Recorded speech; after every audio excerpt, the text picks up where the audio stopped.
नमस्ते सभी को। मैं दीपिका जैन। आज हम सभी कक्षा 9वीं का पाठ 8 पढ़ेंगे, जिसका नाम है लौह तुला। लौह यानी लोहे की, तुला यानी तराजू, लोहे की तराजू। यहाँ इस पाठ के अंदर लोहे की तराजू के बारे में बताया है। यह पाठ का परिचय दिया है कि पाठ किसने लिखा है। अयम पाठ, यह पाठ विष्णु शर्मा यानी विष्णु शर्मा द्वारा विरचितम रचित पंचतंत्रम पंचतंत्र इति कथा संग्रह कथा ग्रंथस्य, इस कहानी ग्रंथ का मित्रभेद नामक तंत्र से मित्रभेद नामक तंत्र का संपादित संपादित अंश अस्ति अंश है। यह पाठ जो है विष्णु शर्मा के द्वारा रचित पंचतंत्र इस कहानी ग्रंथ का मित्रभेद नामक तंत्र का संपादित अंश है। यानी यह विष्णु शर्मा के द्वारा रचित है और इनकी कहानी की किताब का नाम है पंचतंत्र। इसका नाम पंचतंत्र इसलिए रखा क्योंकि इसमें 5 तंत्र हैं। तो उस 5 तंत्र में से एक है मित्रभेद नामक तंत्र, उसमें से ये कहानी ली गई है। अस्याम कथायाम, इस कहानी में एक जीर्णधन नामक जीर्णधन नाम का वणिक यानी व्यापारी विदेशात विदेश से व्यापारम कृत्वा व्यापार करके प्रत्यावर्त्य लौटकर संरक्षित सुरक्षित न्यास रूपेण धरोहर के रूप में प्रदत्ताम दी गई तुलाम यानी तराजू को धनिकात यानी उस सेठ से याचते मांगता है। इस कहानी के अंदर किसकी कहानी आई है? तो इस कहानी के अंदर एक जीर्णधन नामक व्यापारी है जो विदेश में व्यापार करने चला जाता है। तो वहाँ से विदेश से व्यापार करके जब वह वापस लौटता है तो सुरक्षित धरोहर के रूप में रखी गई अपनी तराजू जो थी वह सेठ से मांगता है। यानी जब वह गया था तो एक सेठ के पास अपनी तराजू रख कर के चला जाता है और वापस जब लौटता है तो अपनी तराजू को मांगता है। परंतु क्या होता है, सह धनिक वह सेठ जो था, वदती बोलता है, यत की तस्य उसकी, तस्य यानी उसकी, तुला तो तुला जो है तराजू तो मुश्कय यानी चूहों ने बख्शिता, चूहों के द्वारा जो है बख्शिता खा ली गई है। जब वह तराजू मांगता है तो वह धनिक यह कहता है, वह सेठ यह कहता है कि उसकी जो तराजू है वह तो चूहों के द्वारा खा ली गई है। ततः यानी इसके बाद सवणिक वह व्यापारी जो है धनिकस्य पुत्रम जो सेठ का लड़का था उसको स्नानार्थम नहाने के लिए नदीम प्रति नदी की ओर नयति ले जाता है। अब वह व्यापारी भी क्या करता है कि उस सेठ के लड़के को नहाने के लिए नदी की ओर ले जाता है। तम यानी उसको, तत्र वहाँ पर, नित्वा ले जा करके, च यानी और, सह यानी वह, एकस्याम यानी एक, गुहायाम यानी गुफा में, नीलयति यानी छुपा देता है। अब वह क्या करता है, वहाँ पर उस लड़के को ले जाता है और वहाँ ले जा करके एक गुफा के अंदर छुपा देता है। प्रत्यावर्तिते, जब वह लौट करके वापस आता है तो प्रत्यावर्तिते सती लौट करके आने पर पुत्रम अदृष्ट्वा पुत्र को नहीं देख करके, अदृष्ट्वा यानी न उसने नहीं देखा, धनिका पृच्छति तो वह सेठ पूछता है, मम शिशु कुत्र अस्ति, मम यानी मेरा, शिशु यानी बच्चा जो है, कुत्र अस्ति यानी कहाँ पर है, मेरा शिशु कहाँ पर है, ऐसा वह उससे पूछता है। तो यहाँ पर वह कहता है, इस जगह पर वह सेठ कहता है उससे,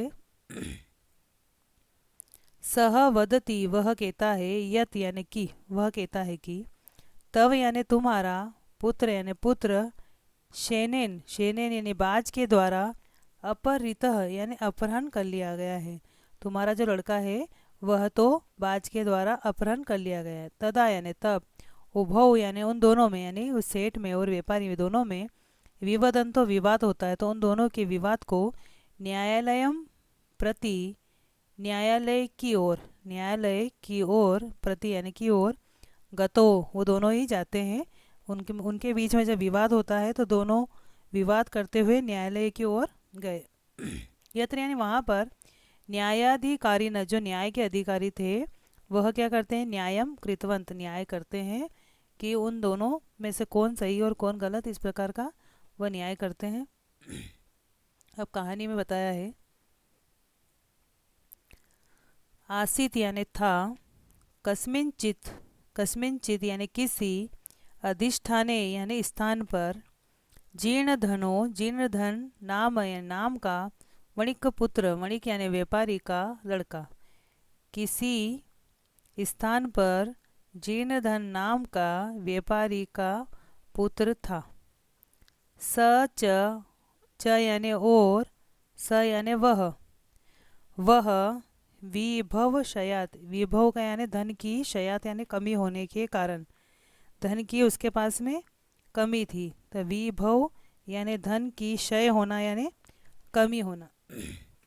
विभव क्षयात धन की कमी होने के कारण धन के अभाव के कारण देशांतरम अनंतरम यानी दूसरे देश यानी देश में देशांतरम यानी दूसरे देश में गंतुम यानी जाने की इच्छन यानी इच्छा करता हुआ व्यय चिंतयत यानी उसने सोचा इच्छा करते उसने सोचा किसी स्थान पर जीर्णधन नाम का एक व्यापारी का पुत्र था। तो धन की कमी होने के कारण दूसरे देश में जाने की इच्छा करते हुए उस व्यापारी ने सोचा। अब क्या सोचा उसने? यत्र देशे जिस देश में यत्र यानी जिस जहाँ पर जिस देश के अंदर अथवा स्थान यानी स्थान पर जिस देश में अथवा स्थान पर भोगा भुक्ता भोग जो रहते हैं जो ऐश्वर्य रहते हैं भोग किया गया भुक्ता यानी उसको उपभोग किया गया स्ववीर्यता यानी अपने स्व यानी अपना वीर्यता यानी पराक्रम अपने पराक्रम से जिस देश अथवा स्थान पर अपने पराक्रम से सभी भोग ऐश्वर्य जो सुख सुविधाएं रहती उनको भुक्ता यानी भोग किए गए सभी सुख सुविधाओं को ऐश्वर्यों को भोग किया गया। तस्मिन उसी स्थान पर विभवहीनो धन से हीन रहना यो वसे जो रहता है स यानी वह पुरुषा अधम वह पुरुषों में अधम है। यानी जिस स्थान पर जिस जगह पर उसके जो पूर्वज थे सभी आराम से रहे सब अमीर होकर के रहे उसी जगह पर बिना पैसे के रहना अगर वो वहाँ पर रहता है तो वह पुरुष कौन है? अधम व्यक्ति कहलाता है। यानी वो अपने आप के बारे में सोचता है कि मेरे जो पूर्वज है वो तो यहाँ पर हमेशा अमीरी से रहे हैं और मैं यहाँ पर गरीब होकर के रहूँ तो सभी मुझे अधम व्यक्ति कहेंगे इसलिए मुझे दूसरे देश में व्यापार करने के लिए जाना चाहिए। इस प्रकार से वह व्यापारी अपने मन में सोचता है। तस्य च उसके बाद में जो वह व्यापारी था तो वह मन में सोचने के बाद में क्या करता है? तस्य च उसके घर पर तस्य यानी उसके च यानी और गृह यानी घर पर उसके घर पर लोह घटिता लोहे से बनी हुई पूर्व पुरुषों पूर्व जो पुरुष थे यानी जो उसके दादा परदादा जो उनके पूर्वज थे उनके द्वारा उपार्जिता खरीदी गई तुला यानी तराजू आसित यानी थी। फिर क्या करता है वो? तो और उसके घर पर लोहे से बनी हुई अपने पूर्वजों के द्वारा खरीदी गई तराजू थी। ताम च और उसको कस्यचित किसी श्रेष्ठिनो यानी सेठ के गृह यानी घर पर निक्षेप भूताम यानी धरोहर के रूप में कृत्वा यानी करके रख करके देशांतरम दूसरे देश में प्रस्थित चला गया। अब उसने क्या किया कि उसके घर पर एक उसके पूर्वजों के द्वारा खरीदी गई एक तराजू थी तो उस तराजू को क्या करता है किसी सेठ के घर पर धरोहर के रूप में रख करके जो है वो दूसरे देश चला गया।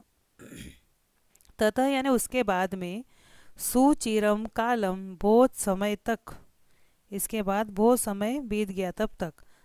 तथा यानी उसके बाद में सुचिरम कालम बहुत समय तक देशांतरम दूसरे देश में यथ इच्छाया यानी जितनी उसकी इच्छा थी अपनी इच्छा से भ्रांतवा यानी घूम करके पुनः यानी वापस स्वपुरम अपना जो भी गांव था जो जगह थी उस जगह पर आगत्य आकर के तम श्रेष्ठिनम उस सेठ से अवदत बोला। अब उसके बाद में जब वह विदेश चला गया दूसरे देश में चला गया पैसा कमाने के लिए तो उसके बाद में बहुत समय बीत गया। उसके बाद दूसरे देश में घूमते हुए अपनी इच्छा से वो खूब घूमा और वापस अपने गांव में जहाँ पर वो रहता था फिर वहाँ पर आकर के उस जिस सेठ के पास में उसने तुला रखी थी तराजू रखी थी उस सेठ से आकर के वो बोला बहुत श्रेष्ठी न कि हे सेठ दिएताम दीजिए मैं यानी मेरी सा यानी वह निक्षेप तुला जो धरोहर के रूप में रखी हुई तराजू है वह वापस मुझे दीजिए। सो अवदत, तो वह सेठ भी बोला, भो यानी अरे, नास्ति सा, वह, सा यानी वह, नास्ति नहीं है, वह नहीं है, त्वदीया तुला, त्वदीया यानी तुम्हारे द्वारा दी गई, तुला यानी तराजू, मुश्कई यानी चूहों के द्वारा, भक्षिता यानी खाली गई है, इति यानी इस प्रकार। वह जवाब देता है, जैसे वो तुला मांगता है, अपने तराजू को मांगता है, तो वह सेठ कहता है कि अरे, वह तराजू तो नहीं है। क्यों नहीं है? क्योंकि तुम्हारी तराजू जो है वो चूहों के द्वारा खाली गई है, इस प्रकार वह कहता है। तो जो दीनधन नाम का व्यापारी था, वह भी उस सेठ से लड़ाई नहीं करता है कि मेरी तराजू आपको देनी पड़ेगी और चूहे उसको कैसे खा सकते हैं। उसने लड़ाई नहीं करी, जबकि उसने उसको सबक सिखाने के लिए अपने मन में सोचा। और फिर वह जीर्ण धन जो है वो सेठ को कहता है,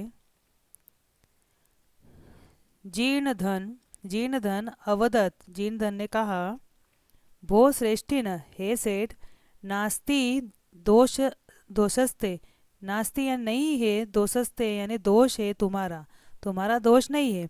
यदि मुश्कई भक्षिता, यदि चूहों ने भक्षिता खा ली है अगर तराजू को, तो इसमें तुम्हारा कोई दोष नहीं है। ईदृश एव, इस प्रकार ही, अयम यानी यह, संसार, यह संसार है, इस प्रकार का ही यह संसार है कि इसमें तुम्हारा कोई दोष नहीं है। न किंचित अत्र, न यानी नहीं, किंचित यानी कुछ भी, अत्र यानी यहाँ पर, शाश्वतम यानी हमेशा रहने वाला, अस्ति यानी है। यह संसार ही ऐसा है कि यहाँ पर कोई भी चीज़ हमेशा के लिए नहीं रहती है, सब नष्ट हो जाती है। परम अहम, लेकिन मैं, नद्याम, नदी में, स्नानार्थम नहाने के लिए, गमिष्यामि यानी जाऊंगा। अब वह उस सेठ को कहता है कि इसमें तुम्हारा कोई दोष नहीं है अगर चूहों ने खा लिया है तो, क्योंकि संसार का नियम है कि यहाँ पर कोई भी वस्तु हमेशा के लिए नहीं रहती है। तो इसलिए उसने कहा कि अब मैं जो है नदी में नहाने के लिए जाऊंगा, तो परंतु मैं नदी का स्नान करने के लिए जाऊंगा, इसलिए अब वो क्या करेगा, तत्, इसलिए, त्वम यानी तुम, आत्मीयम, आत्मीयम यानी अपने, एनम यानी इस, शिशुम यानी बालक को, धन देव नामानम, धन देव जिसका नाम है, मया या, मया यानी मेरे, सह यानी साथ में, स्नानो उपकरणम, जो स्नान के उपकरण होते जैसे टावेल वगैरह जो उपकरण होते हैं स्नान के, उसको, हस्तम यानी हाथ में, प्रेषय यानी भेज दो, इति यानी इस प्रकार। अब वह उस सेठ को कहता है, जीनधन नाम का व्यापारी, कि परंतु अब मैं नदी में नहाने के लिए जाऊंगा, इसलिए तुम क्या करो, अपने इस बेटे को जिसका नाम धनदेव है, तो धनदेव नाम के जो तुम्हारा पुत्र है, उसको मेरे साथ में स्नान की जो सामग्री होती है उसको हाथ में लेकर के भेज दो मेरे साथ में। अब वह सेठ अपने लड़के को कहता है, सह श्रेष्ठी, वह सेठ, स्वपुत्रम अपने लड़के को, अवदत यानी कहा, उस सेठ ने अपने लड़के को कहा, वत्स यानी बेटे, पितृव्यो अयम, अयम यानी यह, पितृव्य यानी चाचा, यह चाचा है, तव यानी तुम्हारे, यह तुम्हारे चाचा है। स्नानार्थम यास्यति, स्नानार्थम यानी स्नान करने के लिए, ये यास्यति यानी जाएंगे, स्नान करने के लिए जाएंगे। तद अनेन, इसलिए, अनेन यानी इनके, साकम यानी साथ में, गच्छ यानी जाओ, इति यानी इस प्रकार। इस प्रकार से वह सेठ उसको कहता है, उसके लड़के को, कि बेटे ये तुम्हारे चाचा हैं, स्नान के लिए जाएंगे, इसलिए क्या करो तुम, इनके साथ में जाओ। अब वह धनदेव नाम का लड़का उसके साथ में नदी पर जाता है। अथासो, इसके बाद में, श्रेष्ठी पुत्र, जो सेठ का लड़का था, वह क्या करता है, धनदेव जिसका नाम धनदेव था, स्नानो उपकरणम, स्नान के जो उपकरण थे वह सभी, आदाय लेकर के, प्रहष्ट मना यानी खुश होकर के, बिल्कुल खुश मन से, तेन यानी उस जीर्ण धन नामक व्यापारी के, अभ्यागतेन, अभ्यागत का मतलब होता है अतिथि के, मेहमान के, सह यानी साथ में, प्रस्थित, प्रस्थित यानी वह उसके साथ में चला गया। अब वह लड़का जो था वह उसके साथ में चला गया। तो इसके बाद में सेठ का जो लड़का था धनदेव, वह उस व्यापारी जो था, जीर्ण धन नामक व्यापारी, उसके लिए उसने स्नान के उपकरण वह हाथ में लिए, वो लेकर के बिल्कुल खुश मन से उस अतिथि के साथ में वह चला गया। अब जब वहाँ गया, तथा यानी वैसा ही, अनुष्ठित यानी होने पर, वैसा ही होने पर, यानी जो वो चाहता था जिनेंद्र नामक नामक व्यापारी, वैसे ही हुआ कि उसने उसके व्यापारी ने जो सोचा था कि वहाँ पर वो सेठ का लड़का उसके साथ में भेज देंगे, तो वैसा ही हुआ था अनुष्ठित यानी वैसा ही हुआ, जैसा उसने प्लान किया था वैसा ही हुआ। सवणिक यानी वह व्यापारी स्नात्वा स्नान करके तम शिशु उस शिशु को, उस बालक को, गिरी यानी पहाड़ की गुहायाम यानी गुफा में, प्रक्षिप यानी छुपा करके, तद द्वारम उसके दरवाजे को, बृहत यानी बहुत बड़ी, शिलया यानी शिला, शिला जो रहती है पत्थर जो रहता है, तो उस बालक को पर्वत की गुफा में बहुत बड़े पत्थर के से ढक कर के, आच्छादयन ढकना, बहुत बड़े पत्थर से आच्छादयन ढक कर के, सत्वरम यानी जल्दी से, गृहम आगत घर आ गया। अब उसने क्या किया, जो सोचा था वैसा ही हुआ कि उसके साथ में लड़का आ गया था अनुष्ठित जैसा उसने सोचा था वैसा होने पर वह व्यापारी जो है नहा करके, उसने उसने खुद ने तो स्नान कर लिया, वह नहा करके उस शिशु जो उसके साथ में बालक गया था उसको पहाड़ की गुफा में, उसको छुपा करके, उसको पहाड़ की गुफा के अंदर जो छुपा करके, उसके दरवाजा था गुफा का, उस दरवाजे को बहुत बड़े पत्थर से उसने ढक दिया और जल्दी से वह घर आ गया। स श्रेष्ठी पृष्ठवान तब उस सेठ ने, सह यानी उस श्रेष्ठी यानी सेठ ने, पृष्ठवान पूछा, उस सेठ ने पूछा, भो अरे अभ्यागत यानी अतिथि, अरे अतिथि, कथ्यताम, कथ्यताम यानी कहो, कुत्र यानी कहाँ है, मैं यानी मेरा, शिशु यानी बच्चा, मेरा बालक जो है वो कहाँ है, कहो। यह यानी जो, त्वया यानी तुम्हारे, सह यानी साथ में, नदीम यानी नदी पर, गतः यानी गया था, इति यानी इस प्रकार। वह उससे पूछता है सेठ कि अरे अतिथि, कहो कि मेरा पुत्र जो है वो कहाँ पर है, जो तुम्हारे साथ नदी पर गया था। तो अब वह यहाँ पर जो जीनधन नामक व्यापारी रहता है वह क्या जवाब देता है उसका, कि वह उसके साथ में क्यों नहीं आया उसका बालक। तो स अवदत उसने कहा, उस सेठ ने जैसे ही उससे पूछा तो वह व्यापारी जो है स अवदत वह बोला, तव यानी वह तुम्हारा, तव यानी तुम्हारा, पुत्र यानी पुत्र, नदी तटात या नदी के किनारे से, शेनेन यानी बाज के द्वारा, हरित हरण कर लिया गया है, इति यानी इस प्रकार।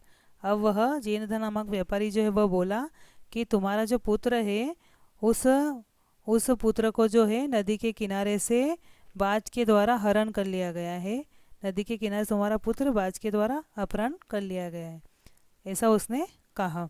तब सेठ क्या बोलता है, श्रेष्ठी अवदत्त, तब सेठ बोला, मिथ्यावादी न, मिथ्या यानी झूठ, वादी न यानी बोलने वाले, झूठ बोलने वाले यानी झूठे, तो किम यानी क्या, क्वचित यानी कोई, शैनो यानी बाज, बालम यानी बालक को, हरतुम यानी हरने में, शक्नोति यानी समर्थ है, कि तुम तो झूठे हो, तो मिथ्यावादीन यानी झूठे, क्या कोई बाज भी कभी किसी बच्चे को हरण करने में समर्थ है, बाज उठा नहीं सकता है किसी बच्चे को, तो तुम झूठ बोल रहे हो।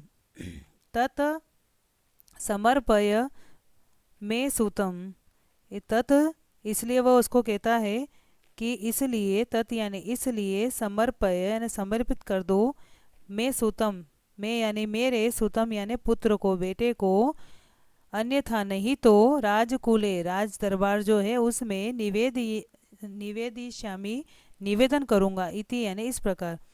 इसलिए मेरे बेटे को या मेरे पुत्र को मुझे समर्पय सौंप दो, लौटा दो, नहीं तो फिर मैं क्या करूँगा, राज दरबार में निवेदन करूँगा कि यह मेरा बेटा जो है नदी क्या ले गया था और उसको इसने पता नहीं क्या किया, इस प्रकार मैं राज दरबार में निवेदन करूँगा, और नहीं तो तुम मेरे बेटे को लौटा दो।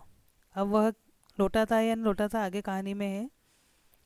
सो अकथियत, सह यानी वह, अकथियत यानी कहा उसने, वह बोला, जो जीन धन व्यापारी था वह क्या कहता है अब कि उसका बच्चा कहाँ है। सो अकथियत वह बोला, वो सत्यवादी न, अरे सत्यवादी, कि अरे सच बोलने वाले, यथा यानी जैसे, शेनो बालम न नयति जिस प्रकार से, यथा यानी जिस प्रकार से, या जैसे, शेनो यानी बाज, बालम न नयति बालक को, न यानी नहीं, नयति ले जा सकता, जिस प्रकार से कोई बाज जो है बालक को नहीं ले जा सकता, तथा वैसे ही मुष्का यानी चूहा अपी यानी भी लोह घटिताम लोहे से बनी हुई तुलाम यानी तराजू को न भक्ष्यंती नहीं खा सकता।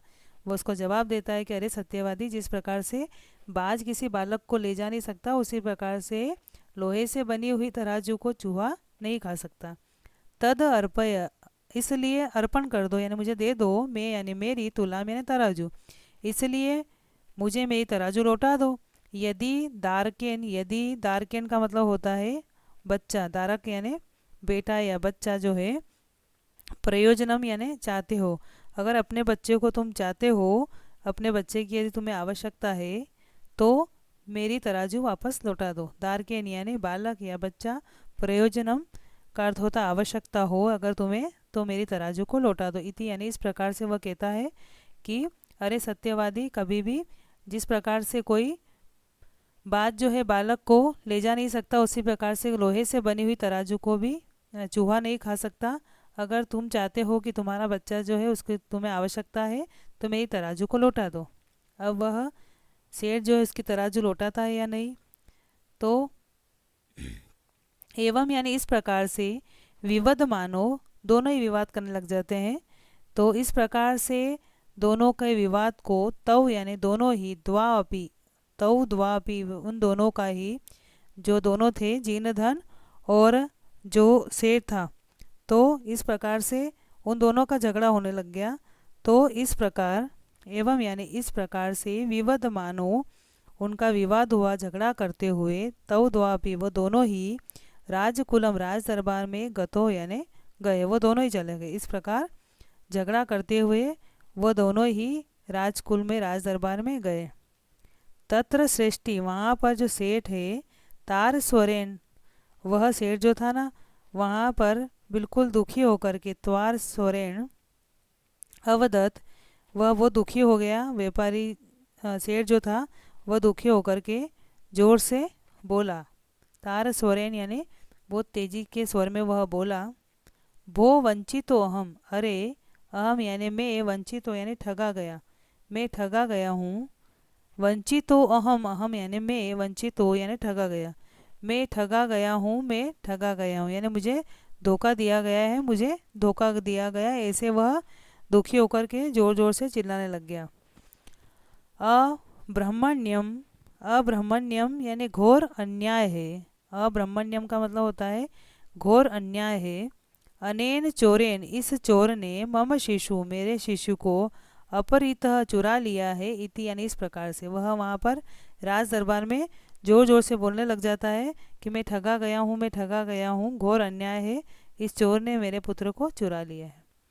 अब वहाँ पर अथ यानी इसके बाद में, धर्माधिकारीण, जो न्याय करता थे, वह तम यानी उन, उसको, अवदन बोला यानी उसको बोला, भो यानी अरे, समर्प्यताम, समर्पित कर दो, लौटा दो, श्रेष्ठी सुत, सेठ के लड़के को। वहाँ पर जो न्याय अधिकारी रहते हैं वह उस व्यापारी से कहते हैं कि अरे इस सेठ के लड़के को लौटा दो। सो अवदत, तो वह बोला, जो जीन धनम व्यापारी था वह बोला, किम करोमी, क्या करूं, किम करोमी, अब मैं क्या करूं इसमें। उसने जैसे लौटाने का बोला तो वह कहता है कि क्या करूं। पश्यतो मतलब देखते ही देखते, मैं यानी मेरे द्वारा, मेरे देखते ही देखते, नदी तटाट, नदी के किनारे से, शैनेन बाज जो है, बाज के द्वारा, शिशु अपहृत, शिशु यानी बालक का अपहरण कर लिया गया है। इति यानी इस प्रकार वह कहता है कि मेरे देखते ही देखते नदी के किनारे से बाज के द्वारा जो है बच्चा अपहरण कर लिया गया है, तो अब मैं क्या करूं, किम करो, मैं क्या करूं। तत श्रुतवा, यह सुन करके, ते अवदन, वे, ते यानी वे सब जो न्याय अधिकारी थे वहाँ पर, वे सब अधिकारी जो है अवदन यानी बोले, भो यानी अरे, भवता सत्यम न अभिहितम, भवता यानी आप, सत्यम यानी सच, न यानी नहीं, अभिहितम कह रहे हैं, आप सच नहीं कह रहे हैं। किम शेन, क्या कभी, किम शेन, शेन यानी बाज, क्या बाज, शिशुम हरतुम, शिशु को हरण करने में, अपहरण करने में, समर्थ, तो बहुत ही समर्थ होता है। वो उससे प्रश्न पूछते हैं कि तुम सच नहीं बोल रहे हो, तुम झूठ बोल रहे हो, तो आप सच नहीं कह रहे हैं। क्यों नहीं कह रहे हैं, क्योंकि क्या कभी जो बाज रहता है वो शिशु को हरण करने में समर्थ है। तब वह, जो व्यापारी जवाब देता है, सो अवदत, वह बोला, भो भो, अरे अरे, श्रूयताम मदवच, श्रूयताम यानी सुनिए, मदवच यानी मेरे वचन को सुनिए, मेरी बात को सुनिए। तुलाम यानी तराजू, लोह यानी लोहे की, सहस्रस्य, सहस्त्र यानी हजार, हजार किलो की लोहे की तराजू, यत्र यानी जहाँ पर, खादंती खा जाते हैं, मुश्का यानी चूहे, जहाँ पर 1000 किलो की तराजू को चूहे खा जाते हैं। राजन तत्र, हे राजन, तत्र यानी वहाँ पर, हरे शेनो, हरे यानी जो हरण करके ले जाए, शेनो यानी बाज के द्वारा, बालकम बालक, बालक को भी हरण कर सकते हैं। नात्र संशय, इस बात में कोई संशय नहीं है, यानी इस बात में कोई शक नहीं है कि जहाँ पर लोहे की 1000 किलो की लोहे की तराजू को चूहे खा सकते हैं, तो हे राजन वहाँ पर जो बाज के द्वारा बालक का अपहरण करना, इसमें कोई संशय नहीं, यानी वहाँ पर अपहरण भी हो सकता है। ते अपृच्छन, ते यानी वे सब जो न्याय अधिकारी थे, वे सब अपृच्छन पूछते हैं उससे, कथम एतत्, किस प्रकार से, ये कैसे हो सकता है, कथम एतत् किस प्रकार से, एतत् मतलब यह किस प्रकार से है। ततः सश्रेष्ठी, तब इसके बाद में, सश्रेष्ठी यानी वह सेठ, सभ्यानाम अग्रे, जो सभा में जितने भी लोग थे उन सब लोगों के आगे, आदितः यानी जो बात थी वह, सर्व वृत्तांतम, सारी वृत्तांतम यानी घटना को, न्यवेद्यत यानी कह देता है। वह सेठ जो है वहाँ पर सभी सभा में जितने भी सदस्य थे उन सबके सामने जो है सभी पूरी वृत्तांत यानी पूरी बात को, जो भी घटना हुई थी उस सब पूरी बात को कहता है कि किस प्रकार से इसने तराजू रखी थी और इसने ये कहा कि ये चूहा खा गया है। तो इस प्रकार इसके बाद उस सेठ ने सभा के लोगों के आगे आरंभ से सारी आदितः, तत यानी इसके बाद में, सह यानी वह, श्रेष्ठी यानी सेठ ने, सभ्या नाम अग्रे, सभा के जितने भी लोग थे उन सब के आगे, आदितः यानी सबसे शुरुआत से, आरंभ से ही, जब से कहानी स्टार्ट हुई थी तो शुरू से ही, सर्व वृत्तांतम सारी बात जो है, निवेदियत निवेदन कर दी यानी उससे कह दी, जो न्याय अधिकारी थे उनके सामने ये बात कह दी। तथा यानी इसके बाद में, न्यायाधिकारी न, जो न्याय अधिकारी थे वह, विहस्य हंस करके, तौ द्वापि उन दोनों को, संबोध्य समझा बुझा करके, तुला शिशु प्रदान तराजू और शिशु को देकर दिलवा करके, तोषितवंत उन दोनों को संतुष्ट किया। इसके बाद में जब उन्होंने पूरी बात सुनी तो न्याय अधिकारी बहुत हंसे कि इसने अच्छा सबक सिखाया। फिर उन दोनों को समझा बुझा करके उन्होंने एक को तो अपनी तराजू दिला दी और दूसरे को जो है वो सेठ को अपना शिशु दिला करके दोनों को ही संतुष्ट कर दिया कि अब दोनों खुश रहो, अब लड़ाई मत करना। इस प्रकार से यहाँ पर इसमें बताया है लोहे की तुला के बारे में, लोहे की तराजू के बारे में। तो आप वीडियो के माध्यम से इसका हिंदी अनुवाद करने की कोशिश करें। धन्यवाद।